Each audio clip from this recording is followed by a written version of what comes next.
All right, so this is the second Desmos activity about factoring pairs with the sum criteria. Please watch the first one. Please try that first activity before you do this one, because here we dig in a little bit more with positives and negatives, and it's way easier if you have a solid understanding of the first activity and the first video before you come in and try the second video. Here's a introduction video that you can watch if you want some extra help. I'm just going to do a few of these slides here. And when we're trying to find factor pairs, remember that when we read the word factor, like in the previous activity, it means to come up with things that multiply.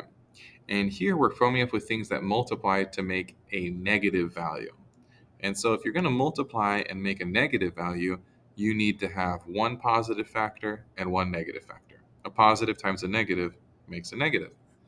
So if I'm trying to make an answer of 15x squared and I have a negative 1x, I have to multiply by positive 15 and then I have to multiply by x. So the x times x gets me the x squared, and the negative 1 times 15 gives me negative 15.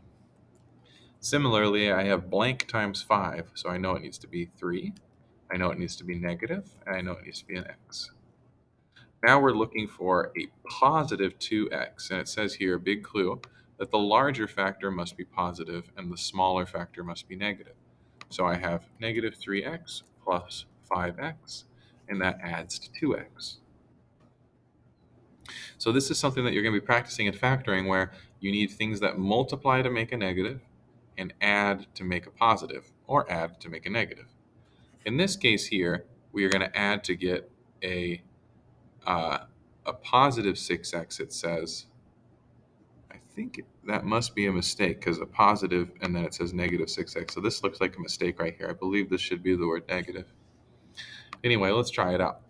We're looking for factor pairs of negative 27x squared. So I go negative 27x. And here I go positive 3x, because 3 times 9, I need a negative, and I need 2 x's.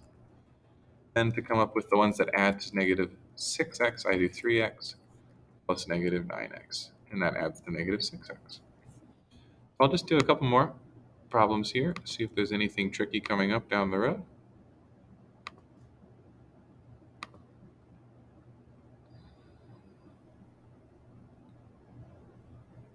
Ah, so it just gets a little bit harder because it doesn't allow you to check your work here at the end, but it's still the same idea.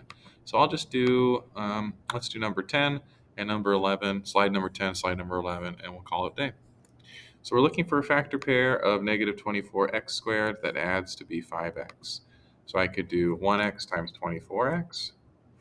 I could do negative 2x times 12x, negative 3x times 8x, negative 4x times 6x, and we want the pair that adds to be 5x. So the top here, let's go through what they would all add up to. This one would add to 23x. This one would add to 10x. This one would add to 5x. And then this one would add to 2x. And we wanted the one that adds to 5x, so that's going to be negative 3x plus 8x.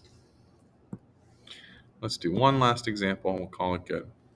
So factor pair of negative 40x squared, so 1 times 40x, negative 2, negative 2x times 20x, negative 4x times 10x, negative 5x times 8x.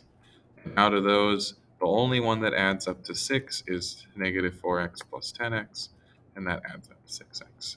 So that's the idea behind this. And if you understand these two activities, you're ready to do the full thing of factoring quadratics. There's another worksheet up there on Canvas, and there's so many different videos you could find online or practice problems online. There's tons of different resources with factoring.